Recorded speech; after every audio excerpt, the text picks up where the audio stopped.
Sa buong buhay ko, ito na siguro yung pinaka-disturbing na horror story na narinig ko.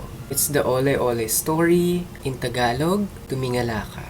Yung naka-encounter na tong story na to is from UST. November din daw nangyari sa kanya tong incident na to. Third year college na daw siya nito and start daw ng second sem nila. Tapos that day, sobrang naiihi na daw siya. Yung subject daw during that time was Philippine literature. So yung professor nila, pinayagan siyang umihi. Kasi magbabasa lang naman daw sila. Nung nagpaalam daw siya sa prof niya na naiihi siya, yung mga classmates niya daw busy sa pagbabasa. So umalis siya ng room and naghanap siya ng CR. I assume sa third floor yung classroom niya. And imbes na mag-CR siya sa third floor na comfort room, out of order daw kasi, bumaba siya sa first floor para mag-CR. Napansin niya daw, konti lang yung tao sa lobby that time kasi class hours nga. Pagpasok niya daw ng CR, wala daw tao. So right away, natakot at kinabahan daw agad siya kasi alam naman daw ng lahat na madaming multo sa main building. Pero since sobrang ihing-ihi na nga daw siya, wala na siyang pakialam, nag-CR na daw siya doon kasi parang puputok na yung gallbladder niya. Naglakas loob na lang daw siyang pumasok kahit natatakot siya. To be specific, doon daw siya umihi sa first cubicle. Nasa kalagitnaan daw siya ng kanyang pag-ihi, doing her business. May narinig daw siyang boses ng babae. At first siguro iisipin mo, normal na tao lang yon. Pero siguro kung makakarinig ka ng ganun, you would tell the difference kung tao ba talaga or hindi.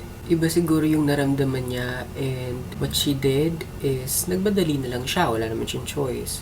Pero sobra siyang takot na takot kasi paulit-ulit niya daw naririnig yung mga katagang ole, ole, ole.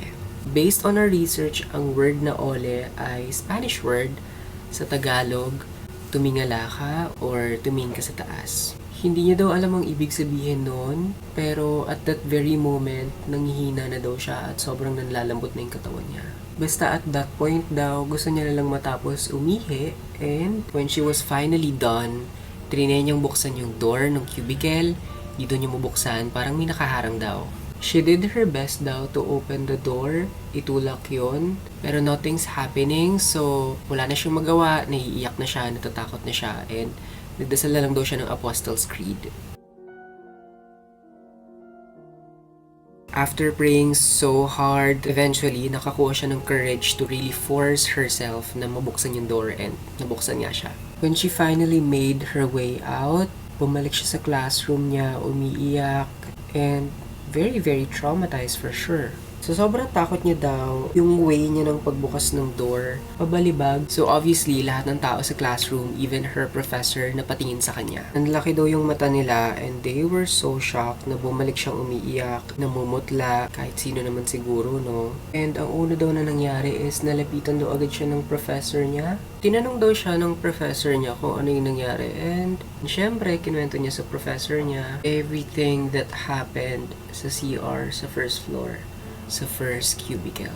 Nung nalaman ng professor kung ano yung words na sinasabi ng girl sa kanya, which is the word ole, doon daw siya nag-start na talagang humagulgol sa takot. And again, ang ibig sabihin ng salitang ole in Tagalog ay tumingala ka or tumingin ka sa taas. Yun daw yung time na humagulgol na siya sa iyak dahil sa takot. Hindi niya daw sure kung ano yung gustong ipahiwatig sa kanya ng babae or kung ano yung gustong ipakita sa kanya.